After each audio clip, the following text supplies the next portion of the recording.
یہ چھٹی ریکارڈنگ ہے سلسلے کی، اور جیسا میں نے عرض کیا پہلے کہ یہ پیغام الہی جو ہمارا ایک کتابچہ ہے، جو ہمارے ساتھی ہیں درس قرآن کے اسٹوڈنٹس آف قرآن ہم انہیں کہتے ہیں، یہ اسی سلسلے کا جاری ہے۔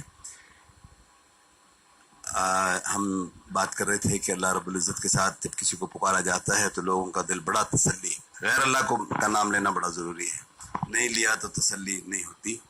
اس بات کو ابھی ہم نے ایک حوالے سے کیا، سورہ زمر کی آیت نمبر 3 کے حوالے سے، اور سورہ مومن کی آیت نمبر 40 کے 40ویں سورت جو ہے سورہ مومن، اس کے 12ویں آیت کے حوالے سے آگے لے کے چلتے ہیں۔ یہی مضمون سورہ زمر 39 کی آیت نمبر 45 میں ہے۔ سورہ زمر 39 نکال لیجئے، آیت نمبر 45 پڑھ کے دیکھیے، کیونکہ ہماری کوشش یہ ہے کہ ہم اپنی طرف سے کوئی بات نہ کہیں، ہم تو صرف قرآن میں موجود جو باتیں ہیں وہ آپ تک پہنچا رہے ہیں، اپنے تک پہنچائی، اب آپ تک پہنچا رہے ہیں۔ اللہ تعالیٰ آپ کو بھی اس کی جزا دے۔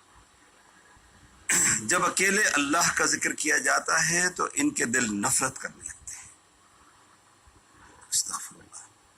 اکیلے اللہ کے ذکر سے قرآن فرما رہا ہے کہ سورہ زمر 39 آیت 45، جب اکیلے اللہ کا ذکر کیا جاتا ہے تو ان کے دل نفرت کرنے لگتے ہیں جو آخرت کا یقین نہیں رکھتے، یعنی ان کو آخرت کی تو فکر ہی نہیں ہے، یہ ان کا حال ہے۔ اور جب اس کے سوا اوروں کا ذکر کیا جاتا ہے تو ان کے دل کھل کر خوش ہو جاتے ہیں۔ غیر اللہ کو اللہ کے نام کے ساتھ پکارنے کی توجیہ کے لیے لوگ انسانوں کے درمیان انسان کی سفارش سے نکالتے ہیں، جبکہ اللہ کو کسی واسطے اور حوالے کی نہ صرف ضرورت نہیں بلکہ وہ تو اس بات کو سخت ناپسند کرتا ہے۔ سورہ کہف جو کہ 18ویں سورت ہے، آیت نمبر 52 میں فرمایا، ارشاد ہے کہ جس دن وہ فرمائے گا کہ تمہارے خیال میں جو میرے شریک تھے انہیں پکارو، یہ پکاریں گے لیکن جب ان میں سے کوئی جواب نہ دے گا ہم ان کے درمیان ہلاکت کا سامان مہیا کر دیں گے، اور گناہ گار جہنم کو دیکھ کر سمجھ لیں گے کہ اس میں جھونکے جانے والے ہیں۔ لیکن کیا اب اس وقت بچنے کا کوئی راستہ ہے؟ نہیں، لیکن اس سے بچنے کی جگہ نہ پائیں گے۔ اللہ تو دلوں کا حال جانتا ہے، وہ تو شہ رگ سے زیادہ قریب ہے۔ سورہ کہف 50 آیت نمبر 16، تو کیا جس نے پیدا کیا وہی نہیں جانے گا؟ سورہ فاتحہ میں فرمایا ہے کہ ایاک نعبد و ایاک نستعین، کہ اللہ پاک ہم آپ ہی کی عبادت کرتے ہیں اور آپ ہی سے مدد مانگتے ہیں۔ غور کیا آپ نے؟ آپ سے بھی نہیں بلکہ آپ سے ہی مدد مانگتے ہیں۔ یہ وہ صورت ہے جس کے بغیر کسی نماز کی کوئی رکعت مکمل نہیں ہوتی، اور ہم خود اپنی زبان سے یہ اقرار نہ جانے کتنی دفعہ دہراتے ہیں۔ اگر فرض صورتیں بھی کوئی شخص پڑھ رہا ہے تو 17 دفعہ تو اس کو کرنا پڑے گا، دہراتے ہیں، اور اس بات کا اعادہ کرتے ہیں کہ ہم اللہ کے سوا کسی کی عبادت نہ کریں گے اور نہ ہی مدد کے وقت کسی اور کا نام لیں گے۔ اس کے بعد یہ ہمارا منافقانہ پن دیکھیے، اور اس کے بعد بھی عمل کا جب وقت آتا ہے تو مدد مانگتے ہوئے ہمارا رخ غیر اللہ کی جانب مڑ جاتا ہے۔ یہ غیر اللہ کو پکارنا، چاہے وہ اکیلا انہیں یا اللہ کے نام کے ساتھ ملا کر ہو، اللہ کے غضب کو دعوت دینا ہے۔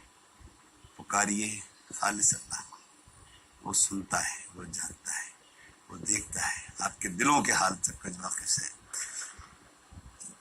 ہم نے کچھ بریکٹس بنا کے قرآن کو کوٹ کیا ہے، شاید کچھ اہم آیتوں کو ہم نے بنایا ہوگا۔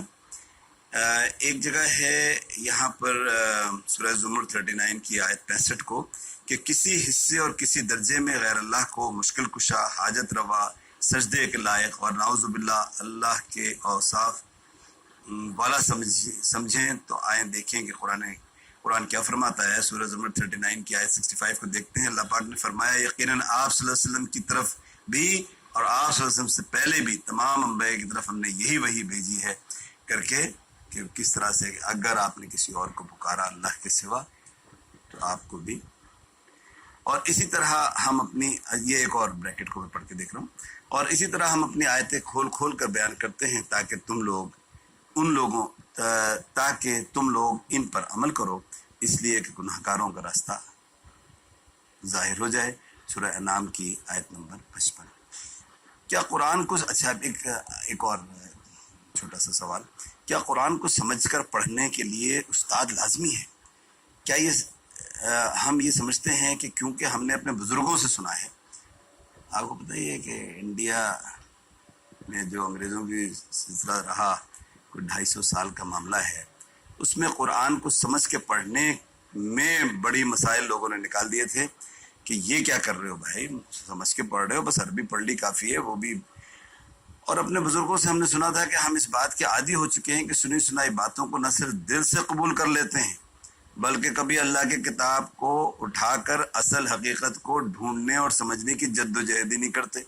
اور اس کی وجہ بھی شاید بزرگوں سے چلے آنے والی وہ بات ہو کہ قرآن کو سمجھنے کے لیے 12 علوم ہیں جن پر عبور ہونا چاہیے، اور اس کے بعد بغیر کسی علم والے اور بزرگ کے نہیں سمجھ سکتے، نہیں تو گمراہ ہو جاؤ گے۔ اور ہماری نظر میں یہ شیطانی بات سچ ہے کہ جب کہ سچ تو وہ ہونا چاہیے تھا جو قرآن اپنے بارے میں بتاتا ہے۔ قرآن اپنے بارے میں کیا بتاتا ہے؟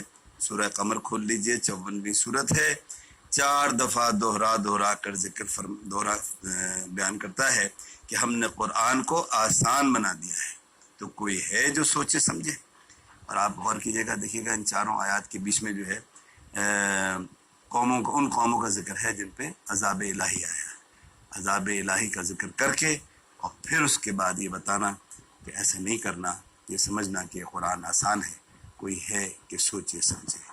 آئندہ بات انشاءاللہ۔ السلام۔